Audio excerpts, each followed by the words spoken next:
Kamusta po si Tatay Digong ngayon? Okay naman. Tawa ng tawa, kwentuhan. At pinapaabot niya sa Pilipino na he loves his country and the Filipino people and he will remain na utusan ninyo.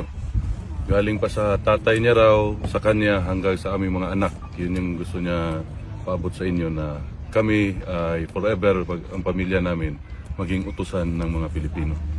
Sabi niyo tumatawa siya. Ano yung pinagtatawanan niya kanina? Mga jokes namin sa pamilya. Okay, okay.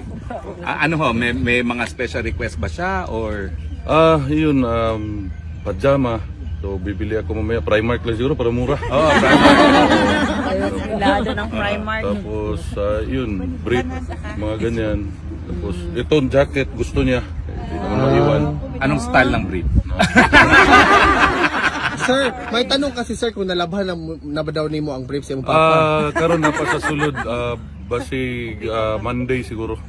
Depende sa ang mga security katabang mapuglabas sa iya. Okay sir. So, dala-dala ka mong labhan Itong ka mga ilabas, Dutch sir. security tumutulong sa kanya. Pwede ha? ko ilabas. Merong